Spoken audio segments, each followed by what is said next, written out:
It is now 9:30 a.m. Today's date is November 30th, 2021. It is the time for our regularly scheduled business meeting. Would the other commissioners please join me in reciting the Pledge of Allegiance? Pledge Allegiance to the flag of the United States of America and to the republic for which it stands, one nation, under God, indivisible, with liberty and justice for all. Thank you, commissioners. I would note for the record that we have quorum present this morning. We have 3 commissioners present in the Bollinger Room, and then 2 commissioners, Commissioner Fielder and Commissioner O'Donnell, participating online. This is now the time for public comment. Is there any public comment? Seeing no public comment in the room, is there any public comment online? Seeing no public comment. There are no changes to the agenda this morning. So we will move to action item number 1, which is the approval of the commission minutes for the week of November 15th, 2021. Is there a motion to adopt minutes? Vice Chair. Mr. Chairman. Vice Chair Johnson has moved to adopt the minutes. Is there a second? Second. That has been seconded by Commissioner Pinocci. Discussion or changes to the minutes as drafted?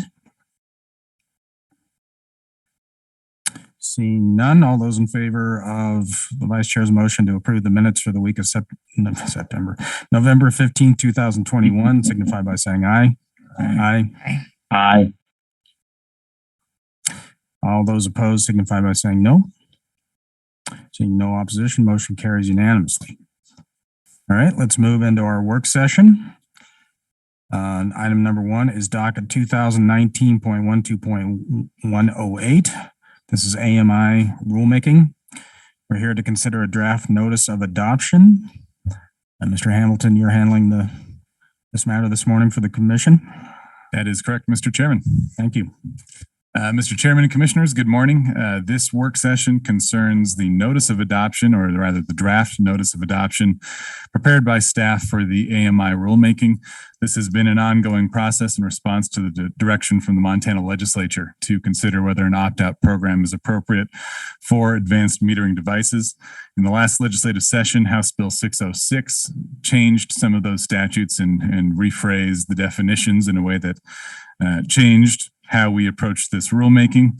The rulemaking began back on January 29th of 2021. We issued an amended notice of proposed rulemaking to extend the comment period based on House Bill 606 on January 23rd of 2021. So before you is the text of the rule as proposed to be adopted. This version of the rule underlines and interlines where there are changes from the last notice of proposed rulemaking. The comments that follow in paragraph 5 detail every comment that we received through the course of the public listening sessions before formal rulemaking began, as well as the comments we received as part of the formal rulemaking process. We received more than 100 comments on this particular rulemaking and generated a lot of public interest. So, of course, those comments group and summarize as appropriate where the comments were the same. Hopefully the notice of adoption speaks for itself and the responses to those comments make sense, but I would be happy to answer any questions the commission may have. Otherwise, it's staff's recommendation to approve the notice of adoption and direct staff to file this with the Secretary of State. Thank you, Mr. Hamilton. Is there a motion? Commissioner Fielder? Yes, Mr. Chairman, I move to authorize staff to submit the draft notice of adoption for publication and make any non-substantive clerical edits that may be necessary. All right, thank you, Commissioner Fielder. Is there a second for that motion? Mr. Chairman. Mr. Chairman. And that has been seconded by Vice Chair Johnson. Thank you. Discussion, Commissioner Fielder. Thank you, Mr. Chairman. I think the staff did an excellent job of drafting this rule and of also reviewing and summarizing the comments. I found the comments to be very, very informative, and the summary of those and staff's response, I think, was right in line with what I think I've heard from all of my colleagues on the commission in terms of what we want to see as far as this going forward. The sponsor has reviewed the rule and the comments, the proposed amended rule here and the comments, and concurs that it meets legislative intent. So I hope that we can get this published and move on. I think it will satisfy a lot of public concerns that are out there, and it leaves the nitty-gritty decision making up to the commission in rate cases as far as whether to charge and how much to charge and that type of thing for a customer that would opt out of having an advanced meter. I'll just remind the commission, this is just the opt-out provision of House Bill 606. It doesn't deal with the opt-in. That would be done under a separate rulemaking. Thank you, Commissioner Fielder. Additional discussion? Commissioner Pinocci? Mr. Chairman. I've been involved with the opt-out and opt-in option for over a couple of years now. The ratepayers have a concern that currently we don't have smart meters, and they feel if they were to accept a smart meter, they should have a reduction in their monthly bill because they won't have a meter reader come to their home. Their concern is, why are they going to have to pay more if they stay with their existing meter because they're not paying more for it now? I think it's a good point. So I think the persons who will accept a smart meter should have a $10 to $15 reduction in price, while the person who wants their old meter, the analog type, should have the same price. I want to voice that concern, and I think that's a good argument. Now, of course, I'm certain the power company is going to say, well, we're going to have a meter reader go to that house. That's what we do now. So why aren't we charging more for that? So that's a point of view that they wanted me to bring across, and I felt today was a good day to do that. Thank you, Mr. Chairman. Thank you, Commissioner Pinocci. Commissioner O'Donnell? Thank you, Mr. Chairman. I also wanted to give my appreciation to staff. I think they did an extraordinarily good job in terms of transparency to list all of the objections, not just the ones in general, but also specific ones. I thought that was amazingly good job, very, very competent, very professional, and presents us in the very best light possible, that absolutely nothing is being withheld and everything is being considered, Mr. Chairman. Thank you, Commissioner O'Donnell. Additional discussion? I would just like to point out that this was a matter of some interest to the public, as you noted. Mr. Hamilton, I think the staff has done a very nice job of summarizing the comments and providing adequate response from the agency, as we're required to do. I'd also like to recognize Commissioner Fielder for her dedicated work on this matter. I know she's put a lot of time and effort into ensuring this rulemaking is done correctly, so thank you, Commissioner Fielder. Additional discussion? Seeing none, all those in favor of Commissioner Fielder's motion signify by saying aye. Aye. Aye. Aye. All those opposed signify by saying no. Seeing no opposition, motion carries unanimously. We'll now move to work session item number 2. This is FERC, Advanced Notice of Proposed Rulemaking on Electric Regional Transmission Planning, Cost Allocation, and Generation Interconnection, FERC docket RM 21-17. We're here to discuss and act on filing comments. Mr. Rosequist. Good morning. Good morning, Mr. Chairman, Commissioners.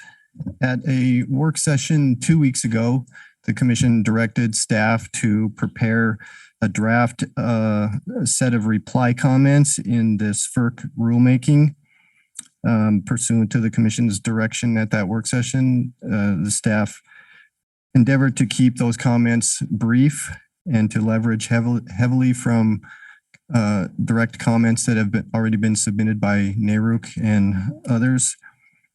So we have a draft that's been circulated.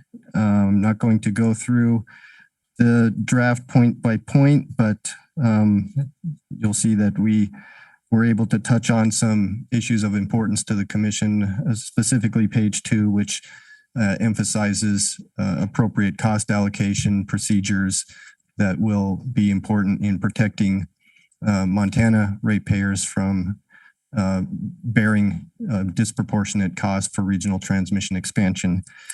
With that, Mr. Chairman, staff's available for any questions, and we recommend that the commission go ahead and adopt these comments. And I'll just remind the commission that today is the deadline for submitting those comments. Vice Chair Johnson. Thank you, Mr. Chairman. We have come to a point in terms of policy formulation that sees a significant number of moving parts with regard to establishing some kind of transmission and adequacy planning for the Western region.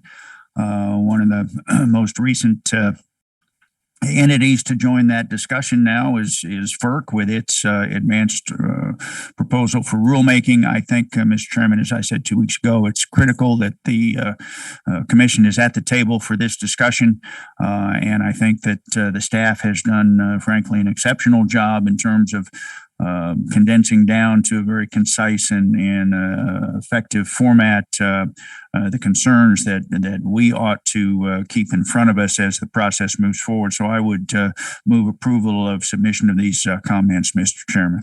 Thank you, Mr. Vice Chair. I will second. Additional discussion? Mr. Chairman.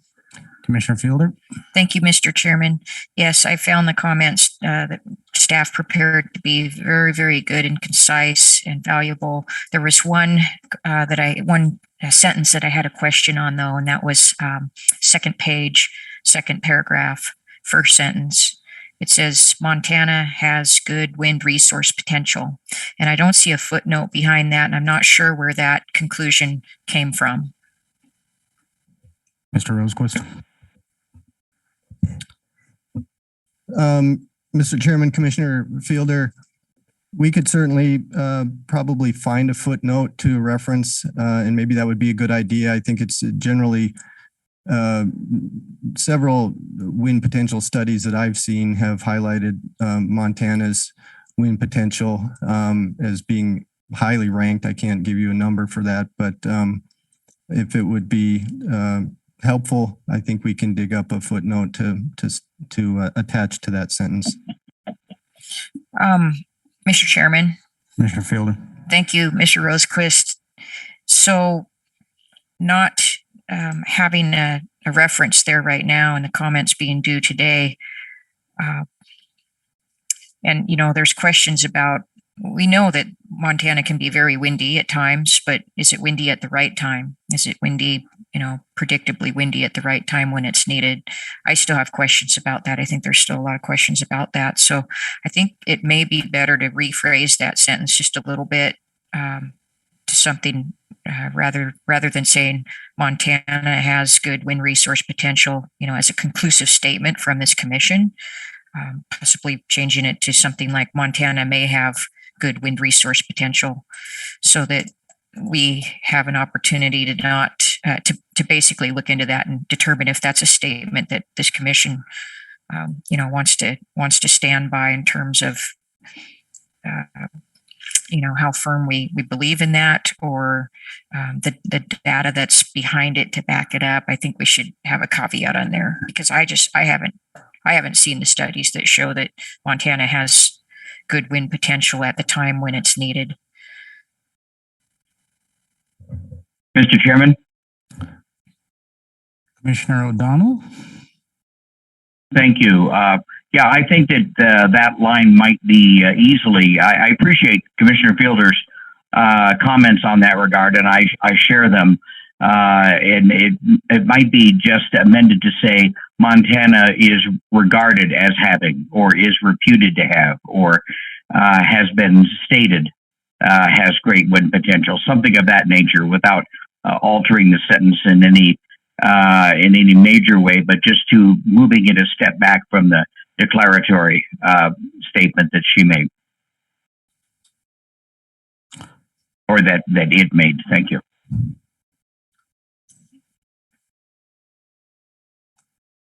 Vice Chair Johnson? Thank you, Mr. Chairman. I don't think there's anything very speculative about the fact that Northwestern Energy alone has in excess of 300 megawatts of wind on their system.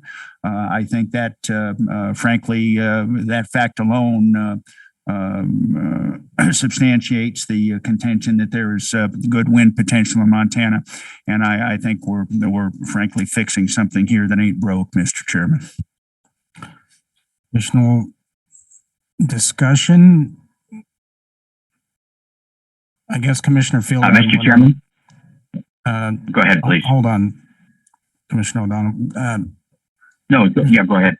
Commissioner Fielder, I guess, are you offering to amend?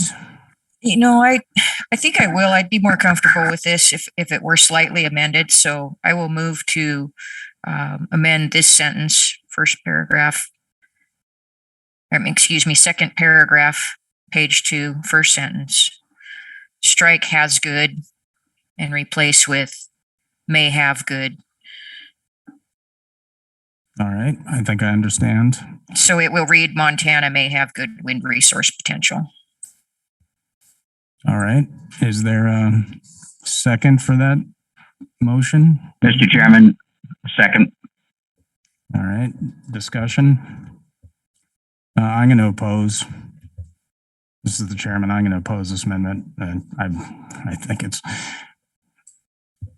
think we de facto have good wind resource potential in Montana, and we're utilizing it extensively right now. So I think this declaratory statement is correct and should remain as is. Additional discussion? Mr. Chairman? Commissioner O'Donnell. Well, I think the way you said it was different from what was written. If you said Montana has great wind energy potential, I'm fine with that statement. Instead of saying Montana has great wind resources, because as Commissioner Fielder pointed out, 1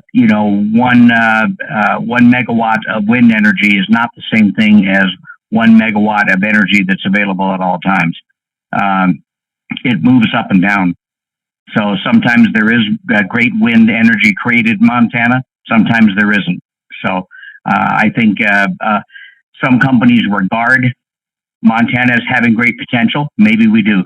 But I think the word potential would satisfy all of my concerns.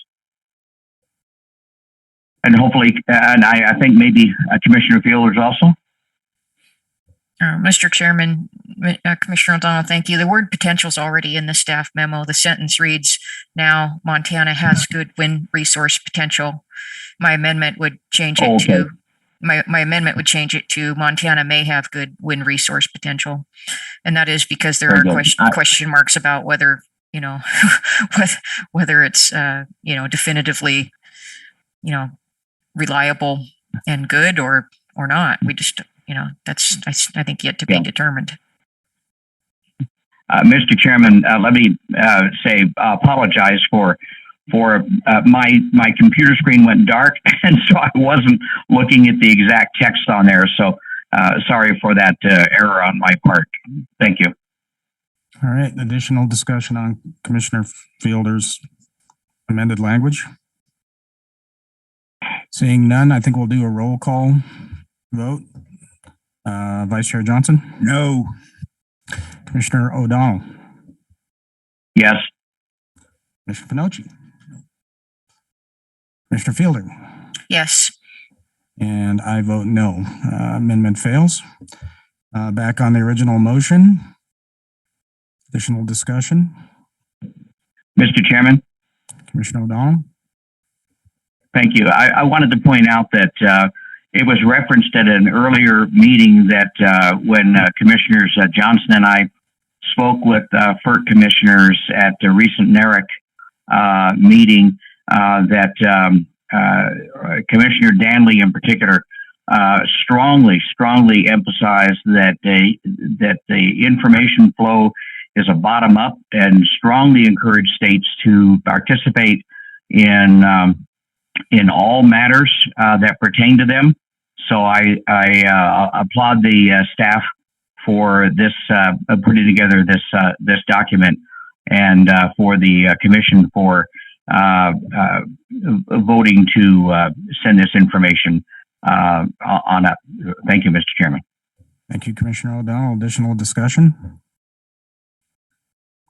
Seeing none, all those in favor of the Vice Chair's motion to authorize staff to file the comments, signify by saying aye. Aye. Aye. All those opposed, signify by saying no. Seeing no opposition, motion carries unanimously. All right. There being no further business to come before us this morning, I will adjourn this meeting. Thank you.